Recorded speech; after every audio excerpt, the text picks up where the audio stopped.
إيه هي سباقات الدريفت؟ سباق الدريفت هو ببساطة سباق بيكون غالبا مكون من عربية أو اتنين بينجرفوا مع بعض في حلبة مخصصة للدريفت. بمعنى الدريفت يعني انجراف أو زحلقة بشكل مبسط يعني. رياضة الدريفت مبنية على السيطرة على العربية وهي بتتزحلق داخل مسار الحلبة، أو بمعنى أدق هو توجيه انجراف العربية في المسار الصحيح. طب إيه هي أنواع سباقات الدريفت؟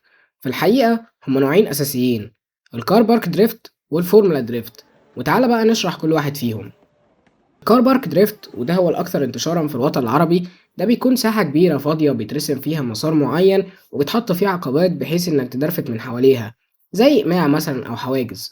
والنوع ده منتشر جدا في الوطن العربي لسهولة تنظيمه وكمان لعدم توفر حلبات كبيرة للفورمولا دريفت في الوطن العربي.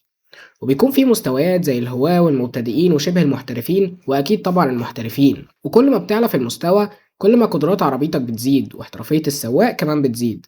وده ياخدنا للنوع التاني وهو الأكثر احترافية، الفورمولا دريفت، وهو دريفت في حلبة مخصصة لسباق دريفت احترافي بحلبة مصممة على رسمة السباق، بيكون فيها مسافات أكبر وملفات وكورنرات أعنف. وده اللي بيميز سباقات الفورمولا عن الكار بارك دريفت.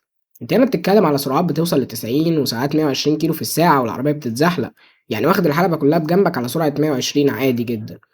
في الغالب بيكون في مسارين في الحلبة دي عشان يكون في عربيتين بيدرفتوا مع بعض واسمهم تاندم دريفت. وده بيكون سواقين اتنين نازلين بعربياتهم يدرفتوا ورا بعض، واحد بيكون الليد أو الليدر ومن اسمه ده اللي بيكون قدام، والتاني تشيس أو تشيسر وده اللي وراه. وبيكون التاندم سباق من راوندين عشان كل متسابق فيهم يعمل سباق وهو ليدر وهو تشيسر.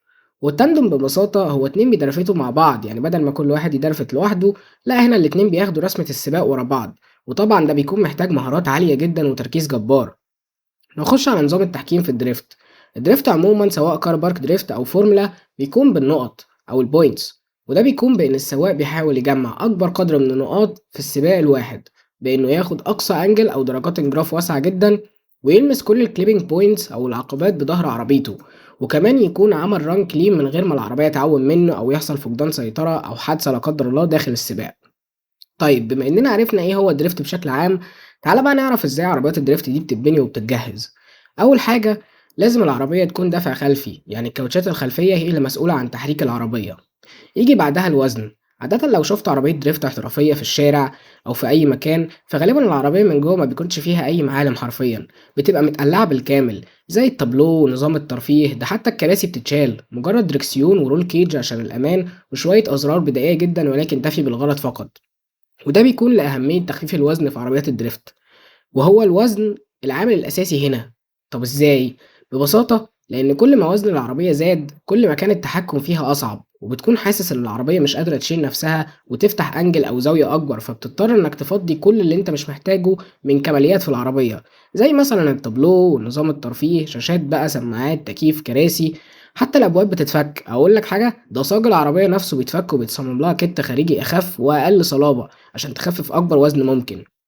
الحاجة التانية وهو أكيد القلب النابض. طبعا بعد كل ده وعشان تسابق على مستوى احترافي انت هنا مش هينفع تنزل بعربية موتورها 200 ولا حتى 400 حصان، انت هنا فتح كلام عربيات لا تقل عن 700 حصان على الكاوتش، وبتوصل لأرقام مهولة زي 1500 حصان وأكتر طبعا. وده بيكون عن طريق مواتير معدلة بالكامل، حرفيا مفيش فيها أي حاجة ستوك، كل حاجة من الموتور وأي حاجة بتخدم على الموتور بتتعدل. الموتور وحشوته بتتعدل عشان تستحمل باور أكبر وتعرف تطلع أكبر أحصنة ممكنة براحتك. واكيد شاحن هوا سواء تيربو تشارج او سوبر تشارج، بس في الاغلب يعني بيبقى تيربو تشارج عشان مميزاته كتير، وده هنبقى نتكلم عليه بالتفصيل هو وبقيه انواع الشواحن في فيديو منفصل. واشهر المواتير اللي بيتم تعديلها في عربيات الدريفت هم الاساطير من عائله الجي زي ومن تويوتا بكل موديلاته طبعا، زي ال1 جي زي وال2 جي زي، وطبعا عائله الار بي من نيسان زي الار بي 26 والار بي 28.